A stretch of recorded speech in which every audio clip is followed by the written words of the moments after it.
Recording 54. You will hear a lecture about Maori kite making. First, you have some time to look at questions 31 to 40.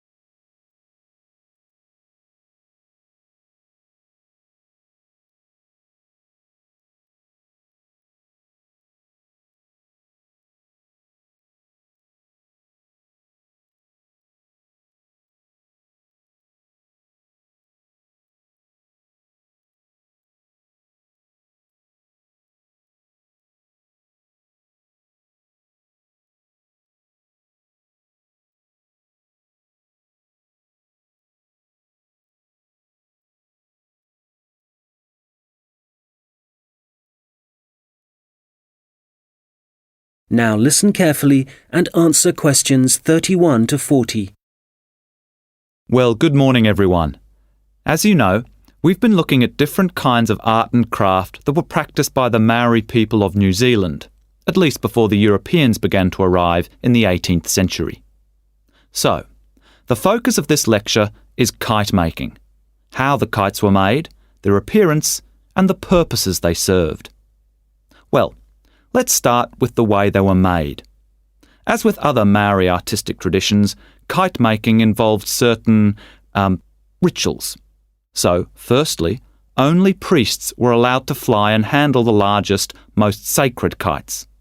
There were rules too, for the size and scale of the kites that the priests had to follow, and during the preparation of both small and large kites, food was strictly forbidden.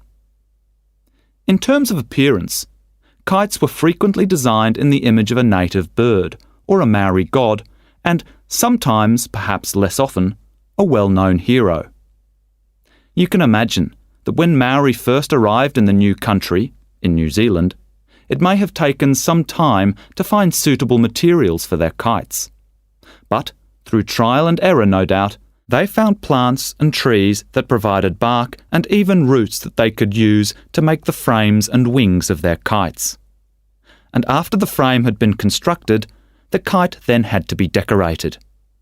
For this, the priests used long grasses, and these, when the kite was in the air, would stream along behind it.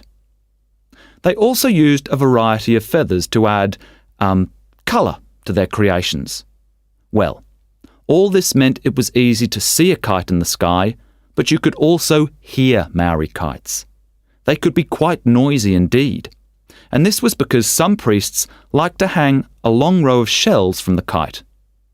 You can imagine how they'd rattle and clatter in the wind, how they might completely capture your attention. As I said before, the most common image was probably a bird, and that's the same for other kite-making cultures. But the kites were designed in particular shapes. So, there were kites that were triangular, rectangular, and also shaped like a diamond. And some of them were so large it would actually require several men to operate them. Some of the kites were also covered in patterns, and to make these patterns, the Maori used different pigments of red and black, and these were either made from a charcoal base or from red-brown clay which had been combined with oil obtained from a local species of shark. Now, before I forget, if you have a chance, do visit the Auckland Museum, because they have the last surviving Birdman kite on display. This is the kind of kite that has a wooden mask at the top of the frame. It's a mask of a human head, and you can clearly see it has a tattoo and also a set of teeth.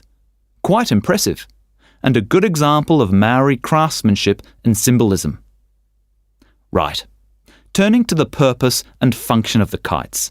They certainly had multiple uses. Primarily, the flying of kites was a way of communicating with the gods, and when the kites rose into the air, the Maori used them to deliver messages, perhaps requesting a good harvest, good fortune in war, a successful hunting expedition. so these kites were incredibly valuable to a community, treasured objects that one generation would pass to the next. People would also fly kites for other reasons. For example, to attract the attention of a neighbouring village. This was done when a meeting was required between Maori elders, a convenient method indeed. And finally, when it comes to war, there are traditional stories that describe how when a Maori warrior found himself surrounded by his enemies, a kite could actually provide the possibility of escape.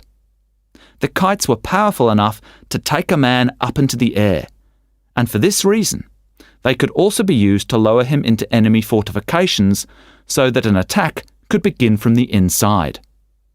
Well, I'm happy to say there seems to be a revival and growing interest in kite making, and